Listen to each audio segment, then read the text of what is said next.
race fans and viewers of Fridays with Friends. Check it out. We talked them into one episode. You thought they were crazy? We're on episode 2 now, so they've completely lost their minds.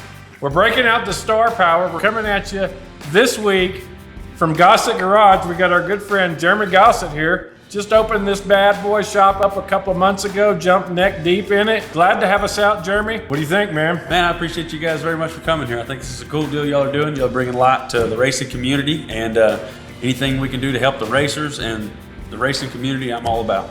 Elvis, I know you're chomping at the bit to get to Jeremy. He's one of your favorites. Yeah, I see you over there. I've known this kid, man, now for 32 years. His parents, Dee and Lisa Gossett, are good friends of mine.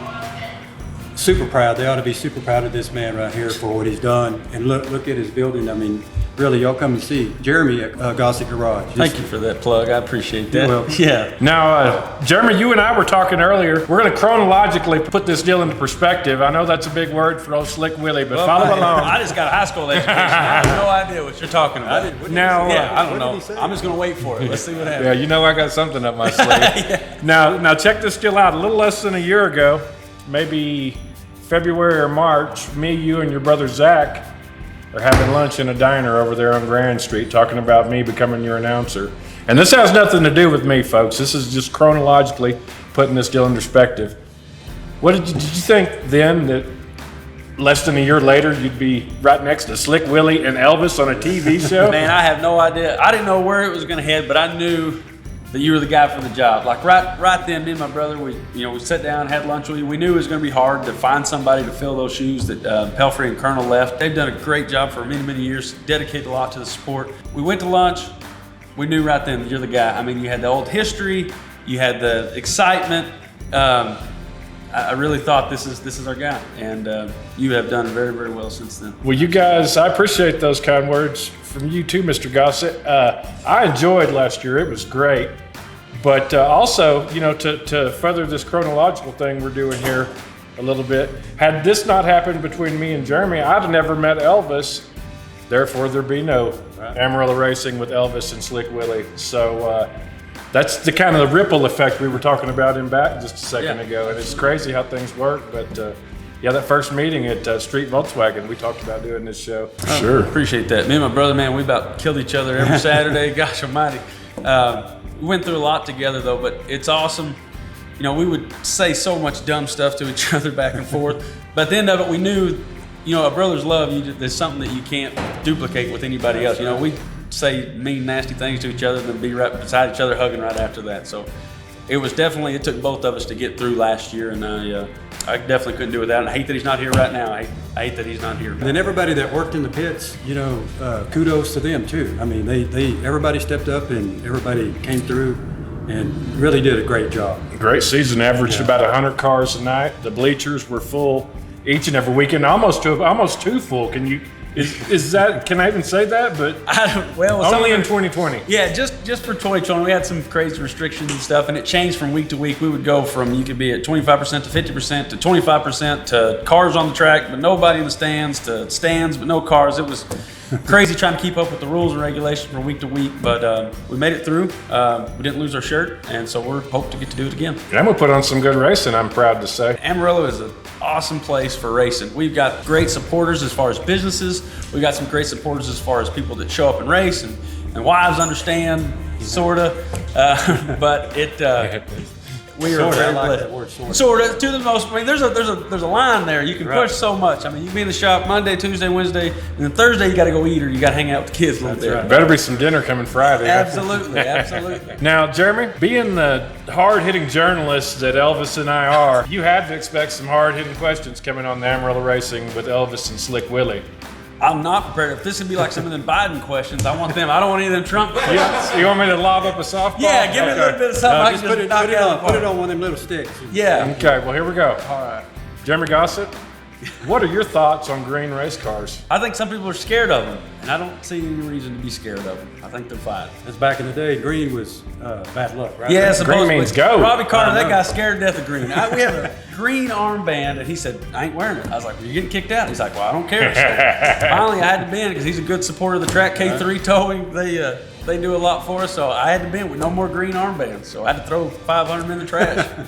Okay. Well, you know we're going to keep them rifling them at you. All right. Two-wheel drive or four-wheel drive? Is it snowing or not? That's irrelevant. Gosh, I'm gonna have to go 4-wheel drive all the time. Four-wheel drive. That's Good right. answer. Yeah, I mean, Good we sell answer. stuff, so.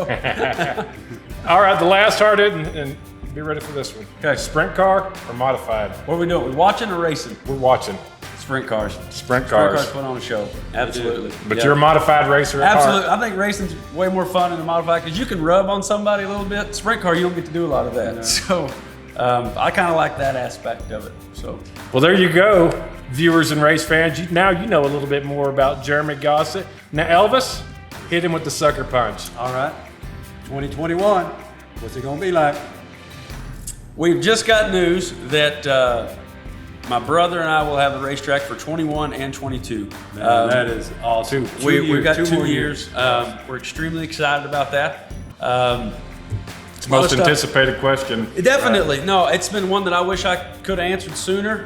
There's been a lot back and forth, and I completely understand, with the COVID, and 1 week I'm in, next week Zach's out. I mean, we just go back and forth like crazy. Your brothers again. Oh, yeah, my brother, he's in. He's solid. I'm excited about it. I can't wait, Slick Willie. Oh, I was just getting warmed up. We got lucky this year with her a couple of times. I watched you guys make some gut-wrenching rain calls, which made me ecstatic that you guys were the promoters and not me. I just held the microphone. But hey, guys, we're going to introduce a segment within a segment here on Amarillo Racing. A little something I call Word on the Street.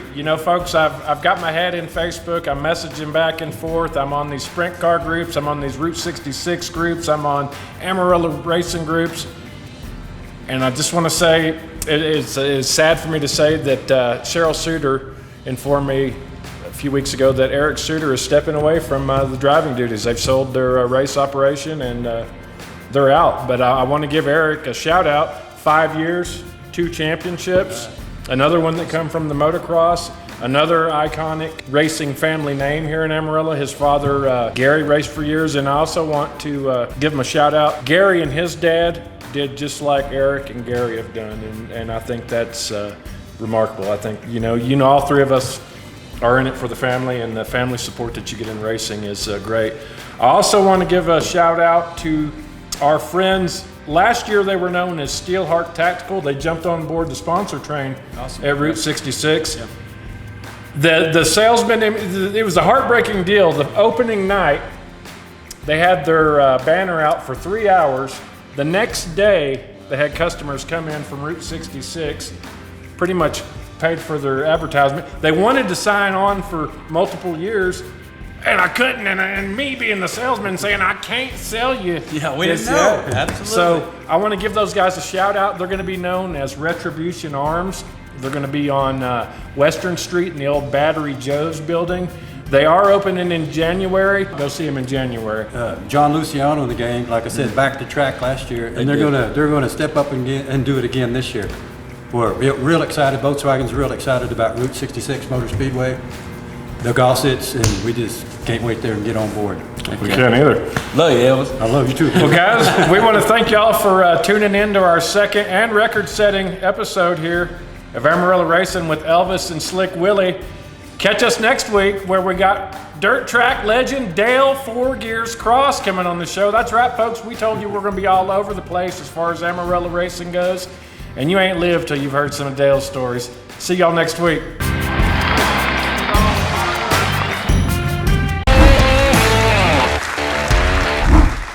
Hey, welcome to Fridays with Friends. Have another celebrity interview. I'm very excited today. And of course, every Fridays with Friends, we point you in the right direction, where to go, what to do in and around Amarillo, and sometimes international guests that you can connect with via Facebook, on websites, and much, much more. Today, very proud to introduce my dear friend and just an amazing woman in so many ways, Leah Lee. How are you doing, Leah? Hello, Brand. Thank you for having me on today. This is so wonderful to be here. Well, Leah, I met you about 13 years ago, and you've been talking about this project that you're about to release. Actually, you've already got it released, but on a mass scale, this incredible thing. And I'm going to let you say what the name is and tell us about your new project. All right. Thank you, Brand. What I have just started, it's something that basically has been in my heart since I was a very little girl. And it's called Lyrics from Leah. And what it is, it's real, just simplistic, inspirational poems set to music and just to give that touch of inspiration. And wherever they are in their journey, the whole basis to this is loving you right where you are. You know, God loves us right where we are, no matter what. And it's unconditional love. And I really just, that's my heart, is to share that. And I want people to know that. And if this is a way, you know, not everybody goes to church, but if this is something that can touch their lives, you know, they're driving down the road, or they just, maybe they're going before they go to sleep at night, I just want to hear this. And it's something truly from my heart to yours. The end result's amazing. You're an incredible singer and even a great vocalist in terms of voiceovers and just speaking. Thank you. I knew that you wanted to do this for a long time. You've been around the speaking world internationally for a long time. And I'm so excited for your project here, Lyrics from Leah. And of course, at the bottom of the screen, folks, and along this interview, you're going to see some pictures of Leah, as well as the website that you can connect with her from. But I had the privilege of listening to these incredible poems that you've written, and your voice alone is amazing. I mean, such a unique thing that you're doing. I've never heard anybody read poetry like that, much less write it. And there's something interesting about the music too. Tell us about that. Well, I'd like to say thank you to you, Brant, and let your viewers know that Brant has been collaborating with me and putting the music behind these lyrics, and really just bringing it to life even more so. And I thank you for that. I have so much vision, Brant, for this project, that I know it's just the beginning right now. And people have been asking me, when can we get the book, audiobook, all these different things, and I just want to say it's coming. It's coming. Well, what's coming at the end of this interview is they're going to be able to hear one of your little poems, and that's good. We want them to connect with you, Leah. Again, this is such a new take on poetry, and I just can't wait. And of course, it doesn't hurt the fact that when people meet you, they love you, that they think you're a movie star. You know, they haven't even heard you sing yet, or I'm just me.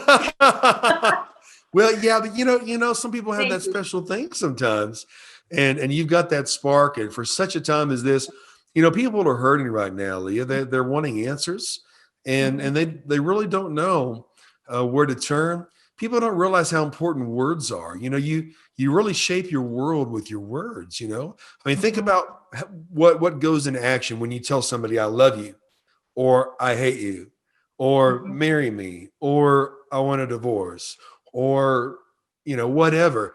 You set things in motion with your words. You're a wordsmith, and so you're able to craft these words in such a beautiful, inspiring way that anybody from any background, religious or non, any socio-economical background, can identify with these poems. And I'm just really amazed. And you started writing poems when you were a little girl, right? I did. I started writing very little when I was very young. And, the interesting thing is, Brant, I lost all of that poetry. And I knew at this time in my life, it was time. I was supposed to step out and finally do something with what's been in my heart since I was little. But I had to start rewriting. I had to write again.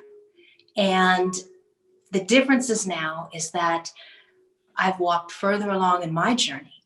So it's coming from a deeper place. Coming from someone who's seen the world and still chooses to walk towards the light. And I'm just so excited for them to hear one of these. Do you have one of those poems handy right now by any chance? I do. I have a few. I didn't know what you wanted. So hey, here we go. I'll give you. Okay. Would you like me to give you one? Yeah. Tell me about this first one. All right. This one is it's very short. It's very simple. And it's just about letting people know there's hope out there. So this one goes like this. It says, there's a flicker of light. I can see far beyond. I can feel its warmth, the calling so strong. The closer I get, its beauty surrounds. It pulls me in. God's love I found. Wow, beautiful. Well, just you talking, I'm like, I'm so relaxed, you know. There's there's these new things out. They're real big, you know, where people can read you to sleep. I tell you what, you know, you're not putting me to sleep, but when I hear this, it's just so peaceful, Leah, and your words are, and again, when you know that it comes from an amazing person who is just supernaturally real, and that has a love that's supernatural. You know, people need help. They need guidance. They're looking, they're hungry. And viewers right here on Fridays with Friends and on these other shows that we're going to see you on, you're going to get that. And you can connect with this person who's very personable, who really cares about you. You can go there at lyricsfromleah.com. And from there, you can go to the Facebook page. You can go to Instagram. There's never been a better time as now for Lyrics from Leah to emerge and to redefine what poetry is in these times. Yeah. Truly an art. You know, the way we live on, Leah, you know this, with music, with writing, with sculpture. That's how we live on. Absolutely. And you have quite a legacy of these wonderful poems and this incredible wordsmithing that you've done for such a time as this. And again, Fridays with Friends viewers and others that will encounter you, they can connect with you online as their home. They're not alone. And there is encouragement out there.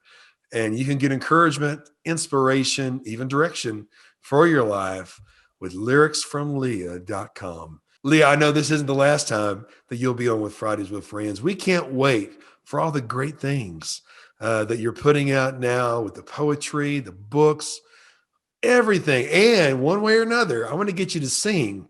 I can't wait to hear you sing, and even would love to collaborate there too. But such an honor to be a part of what you're doing, Leah. And folks, right now, you're going to see with poetry and music, Lyrics from Leah.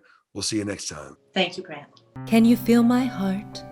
It pours out love, love for all from within and above. Yet the unconditional love we seek, our Lord extends and we receive.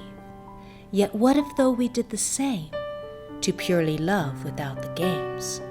Oh, how beautiful it could be if we love unconditionally as He loves thee. When the streets are empty and people are afraid, our police officers stand ready to fight the darkness. Because in the real world, heroes don't wear capes, they wear badges. On behalf of Amarillo, we say thank you to our law enforcement. John Luciano, Street Volkswagen.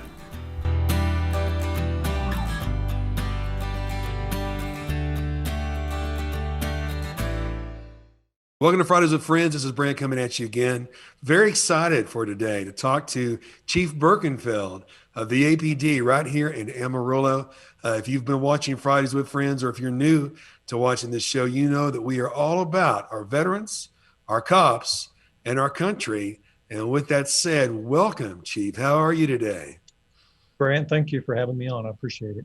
Well, I'm the one who is honored, my friend. And you've been on MMTV with Jamie Berryhill, another TV show that airs here in town. And with Fridays with Friends, I've waited for this moment. I'm very excited to be able to see your face. And I'm assuming you're doing well. You're looking well. Tell me how the APD is doing right now. Overall, we're doing great. You know, the citizens of Amarillo support law and order for our police department beyond measure. So for that, I'm very grateful. Well, I'm grateful too. You know, I met with some of your guys there and that regarding new recruits and such. And, you know, they're always interested in letting the world know, hey, if you're an officer, why don't you come to Amarillo? The people love us here. And that is true everywhere that I go. Are you expecting an influx of new recruits in 2021? We are. We've got an academy in process right now, and then we're also taking applications for our next academy that we expect to start around April 15th.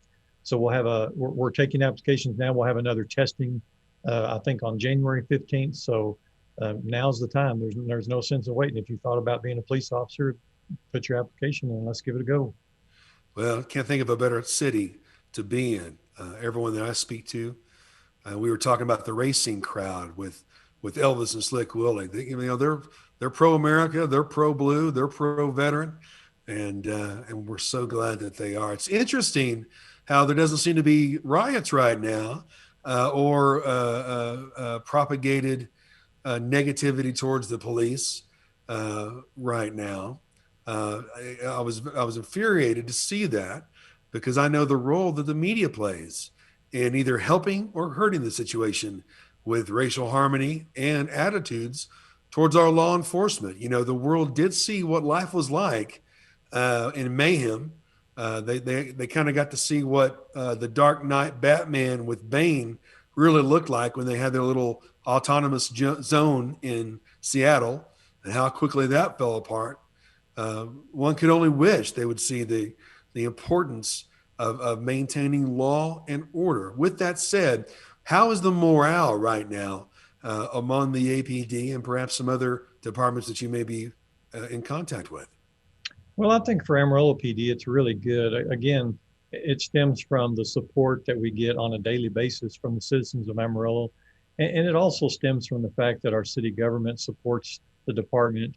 Our politicians here support the department. So overall, we've just got a really good base of support.